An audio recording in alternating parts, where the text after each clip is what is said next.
କାହାଣୀ ଯାହାକୁ ଯାହା ଦରକାର ଭଗବାନ ତାକୁ ତାହା ଦେଇଥାନ୍ତି। ଗୋଟେ ଜଙ୍ଗଲରେ ହରିଣଟିଏ ରହୁଥିଲା। ତା ମନରେ ଗର୍ବ ଆସିଲା ଯେ ତାର ରଙ୍ଗ ଏବଂ ରୂପ କେତେ ସୁନ୍ଦର, ତାର ଶିଙ୍ଗ ଦୁଇଟି କେତେ ସୁନ୍ଦର, ମାତ୍ର ଗୋଡ଼ ଦୁଇଟି ଏତେ ସୁନ୍ଦର ନୁହେଁ। ଏହି ଲମ୍ବା ମୋଟା ଗୋଡ଼ ନ ହୋଇଥିଲେ ଆହୁରି ସେ ସୁନ୍ଦର ହୋଇପାରିଥାନ୍ତା।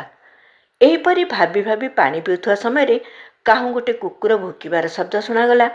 ଚମକି ପଡ଼ି ଦେଖିଲା ବେଳକୁ କିଛି ଦୂରରେ ଗୋଟେ ଶିକାରୀ ତାର କୁକୁର ସହ ତାକୁ ଲକ୍ଷ୍ୟ କରିଛି। ଆଉ ଡେରି ନ କରି ପ୍ରାଣ ବିକଳରେ ହରିଣ ଦୌଡ଼ିବାକୁ ଲାଗିଲା। ଦୌଡ଼ି ଦୌଡ଼ି ଗଲାବେଳେ ଗୋଟେ ବୁଦାରେ ଥିବା ଲଟାରେ ତାର ଶିଙ୍ଗ ଫସିଗଲା। ହରିଣ ଯେତେ ଚେଷ୍ଟା କଲା ସେଠାରୁ ବାହାରି ଆସିପାରିଲା ନାହିଁ। ଭାବିଲା, ଏଇ ଟିକକ ପୂର୍ବରୁ ଏଇ ଶିଙ୍ଗ ଦୁଇଟି ପାଇଁ ମୋ ମନରେ କେତେ ଗର୍ବ ଆସିଥିଲା, ଏଇ ଗୋଡ଼ ପାଇଁ ମୋତେ ରାଗ ଆସିଥିଲା, ମାତ୍ର ଆଜି ଶିଙ୍ଗ ଦୁଇଟି ପାଇଁ ମୁଁ ଆଜି ବୁଦାରେ ଫସିଗଲି। ଏହିପରି ଚିନ୍ତା କରୁଥିବା ସମୟରେ ଶିକାରୀ କୁକୁର ହରିଣ ଉପରେ ଝାମ୍ପ ମାରି ତା ବେକକୁ ଚିରିଦେଲା।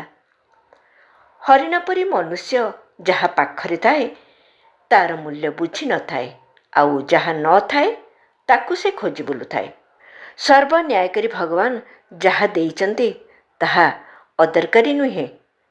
ତାକୁ ନେଇ ଆମେ ଯଦି ଉପଯୁକ୍ତ କାମରେ ଲଗାଇ ସନ୍ତୁଷ୍ଟ ରହିପାରିବା ତେବେ ଆମେ ସଫଳ ହୋଇପାରିବା। ଧନ୍ୟବାଦ।